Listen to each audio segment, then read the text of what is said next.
em que as pessoas estão acostumadas a conseguir o que querem, do jeito que querem, da forma que querem, do método que querem. E há pessoas, quando pensam na igreja, pensam também, fazem escolhas na base do que acham que gostam, que lhes interessa. E o fator disso aqui é visto porque, na realidade, hoje em dia existe um grande desinteresse por assumir responsabilidades com a igreja. Há um desinteresse do povo de Deus em sacrificar algo por Deus.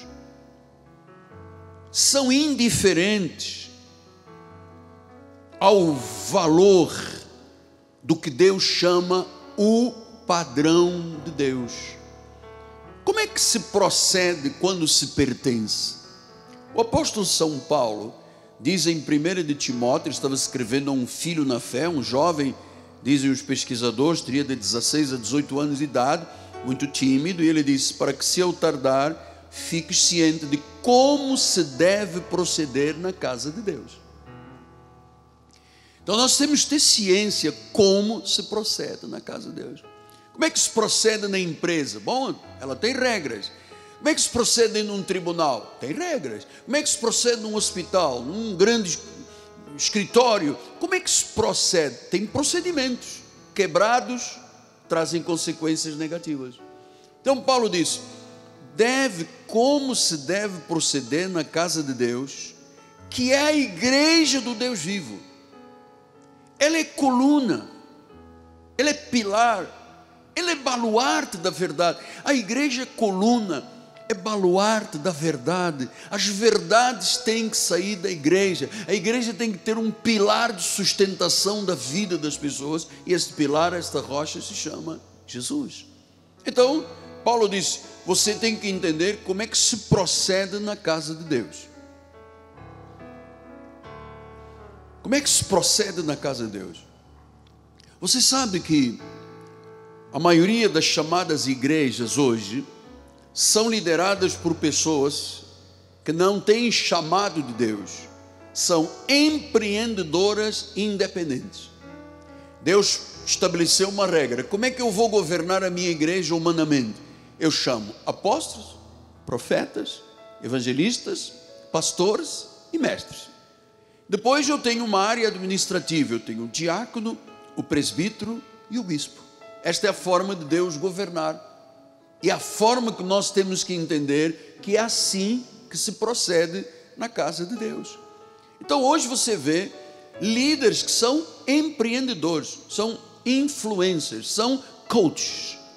Não tem nada a ver com a igreja. Eles criam um show de entretenimento, e as pessoas não têm uma visão do que é a igreja, não compreendem o que é o pertencimento, a conexão com as crenças, com os valores. Não tem uma vida com propósito. Não tem uma vida com propósitos.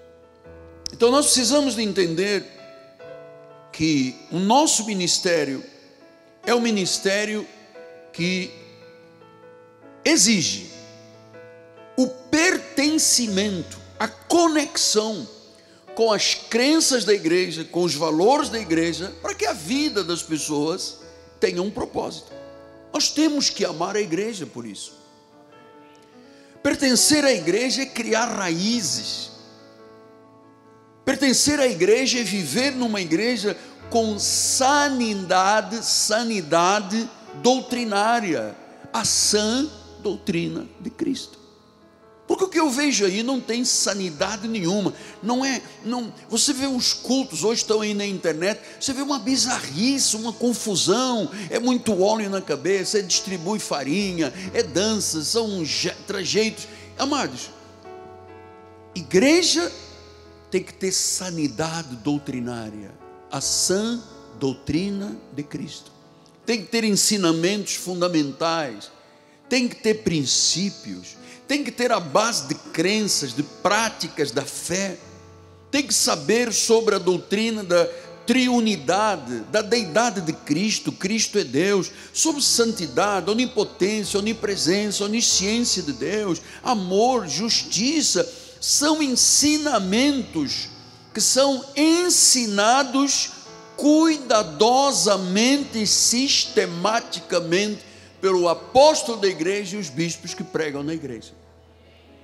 Se o povo não sabe sobre a pessoa de Jesus, sobre a obra de Jesus, sobre a sua deidade, a encarnação, a morte expiatória, a ressurreição, a ascensão, a volta de Jesus, se a igreja não sabe quem é o Espírito Santo, a divindade, como ele diz, o Espírito é o Senhor, qual é o papel do Espírito Santo na igreja? A regeneração, a santificação.